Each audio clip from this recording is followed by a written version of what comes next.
বাসায় যদি হঠাৎই মেহমান চলে আসে, ভাবতে থাকেন যে মেহমানকে কি ডেজার্ট রেসিপি তৈরি করে দেওয়া যায়, চটজলদি এবং খুব তাড়াতাড়ি আমি এই ডেজার্টটা বানাতে পারবো, এরকম ভাবতে থাকেন। তাই আপনাদের জন্য নিয়ে এসেছি সহজ অনেক ভাইরাল একটা রেসিপি, যে রেসিপি আজকাল মোবাইলে স্ক্রল করলে কিংবা ইউটিউবে দেখা যায়। অনেকেই হয়তো বা বুঝতে পাচ্ছেন আমার এই বেসন নেওয়া দেখে আমি কি তৈরি করব। তো অবশ্যই বলে দেব। এই জন্য আমি এখানে 1 কাপের মতো, প্রায় একটা বাটি ফুল আমি বেসন নিয়েছি। এটাকে ভালোভাবে নেড়েচেড়ে মিক্সড করে একটু লবণ দিয়ে আবারও মিক্সড করে পানি দিয়ে সুন্দর একটা ব্যাটার তৈরি করে নেব। আমরা যেভাবে হচ্ছে বেগুনির ব্যাটার তৈরি করি, এতটা পাতলা করব না, তার থেকে একটু থিকনেস রাখবো। তো ব্যাটারটাকে ভালোভাবে স্মুথভাবে আমি একটা ব্যাটার তৈরি করে নেব, যেন কোনো লাম্পস না থাকে। সুন্দরভাবে চামচ প্রেস করে করে আমরা সুন্দর একটা ব্যাটার তৈরি করে নেব। সহজেই কিন্তু মেহমান আসলে কিংবা বাসার ছোট বাচ্চারা থেকে বড় মানুষ সবাই কিন্তু এই রেসিপিটা অনেক বেশি পছন্দ করে। যারা মিষ্টি লাভার তারা তো অবশ্যই পছন্দ করবে, আর মেহমানকে দিলে তারা তো খুশিতেই খেয়ে নেবে, বলবে এত সুন্দর জিনিস আর এত মজার বাসায় তৈরি করা। তো সহজেই সবাই তৈরি করে নিতে পারবেন। তো আমার ব্যাটার রেডি হয়ে গিয়েছে। একটা ফ্রাই প্যান আমি চুলায় বসিয়ে দিয়েছি। তো মোটামুটি আমি তেল দিয়ে দিয়েছি। একদম বেশি ডুবো তেলেও ভাজতে হবে না, আবার একদম কম তেলেও এটাকে ভাজা যাবে না। তো মিডিয়াম তেলে আর কি এটাকে আমি ভেজে নেব। তো এরকম আমি লম্বা লম্বা শেপ করে ভেজে নিচ্ছি, যেন তাড়াতাড়ি হয়। আপনারা যে কোনো শেপ দিয়ে এগুলোকে ভেজে নেবেন, কারণ এগুলোকে পরে ছোট ছোট টুকরো করে কিন্তু ব্লেন্ড করে নিতে হবে। তো সবগুলো ব্যাটার আমি ভালোভাবে এভাবে লম্বা লম্বা শেপ দিয়ে সুন্দরভাবে এপাশ ওপাশ ভালোভাবে ভেজে নেব। একদম কড়া ভাজার কোনো দরকার নেই, মোটামুটি আর কি ভেজে নিলেই হয়ে যাবে, যাতে ভেতরটা আর কি নরম থাকে।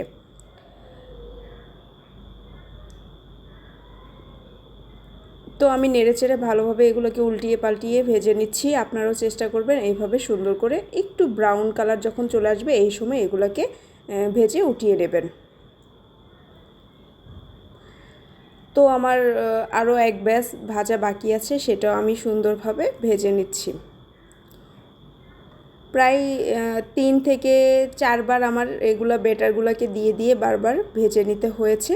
আপনারাও চেষ্টা করবেন এইভাবে অল্প অল্প করে দিয়ে অল্প অল্প করে ভেজে নিতে, তাহলে কিন্তু ভাজাগুলো সুন্দর হবে। তো মোটামুটি আমার ভাজা শেষ। আমি এখন এগুলাকে ঠান্ডা করে নিয়েছি। ঠান্ডা করে নিয়ে হাতের সাহায্যে ভালোভাবে ছোট ছোট টুকরো করে নিব। এগুলোকে ছোট ছোট টুকরো করে নেবেন, বেশি বড় রাখার দরকার নেই, তাহলে ব্লেন্ড করতে অসুবিধা হবে। তো আমি এখানে সুন্দরভাবে ব্লেন্ড করে নিয়েছি। দেখুন ছোট ছোট দানা তৈরি হয়েছে। তো ফ্রাই প্যান আবারও বসিয়ে দিলাম। ফ্রাই প্যানে ও যে বাটি দিয়ে আমি বেসন নিয়েছিলাম, ঠিক ওই বাটির 1 বাটি আমি এখানে চিনি অ্যাড করে দিয়েছি। তারপর এখানে আমি 1 বাটি পানি অ্যাড করে দিয়েছি। এটাকে আমি ভালোভাবে মিক্সড করে নেব। আর এখানে আমি 4টা সাদা এলাচ দিয়ে দিব, আর 3টার মতো লবঙ্গ এখানে অ্যাড করে দেব সুন্দর একটা ফ্লেভারের জন্য। তারপরে চিনিগুলো গলে আসলে এখানে আমি একটু দিয়ে দেব ফুড কালার।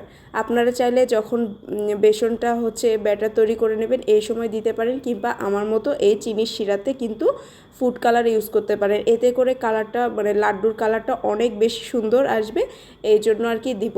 তো আমি বলেই দিলাম আজকে কি তৈরি করছি। হ্যাঁ, আমি বাসায় হোমমেড লাড্ডু তৈরি করছি। আপনারা কিন্তু মেহমান কিংবা বাসার যে কোনো সদস্য কিংবা নিজেদের সবার জন্যই কিন্তু এই লাড্ডু চটজলদি বানিয়ে নিতে পারবেন। এটা কিন্তু একদম বেশি একটা সময় লাগে না, খুব তাড়াতাড়ি কিন্তু আপনারা বানিয়ে নিতে পারবেন, আর খেতে কিন্তু দোকানের থেকেও বেশি মজার। তো এখানে আমি এই মিশ্রণগুলো দিয়ে দিয়েছি। এখন নেড়েচেড়ে ভালোভাবে এটাকে আমি রান্না করে নেব। এটা রান্না করতে একদমই বেশি সময় লাগবে না, খুব তাড়াতাড়ি যখন শিরার মধ্যে দিয়ে দেবেন দেখবেন একটু সময়ের মধ্যে কিন্তু পুরো শিরাটা আর কি এই বেসনের বন্দিয়াগুলা সোপ করে নেবে।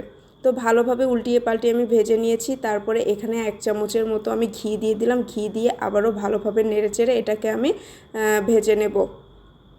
তো প্রায় আমার ভাজা হয়ে গিয়েছে। এখন এটাকে আমি ঠান্ডা করে নিচ্ছি।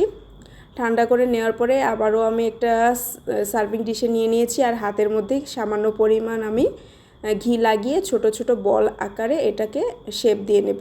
এই দেখুন আমি কিন্তু এইভাবে সুন্দর করে শেপ দিয়ে নিচ্ছি।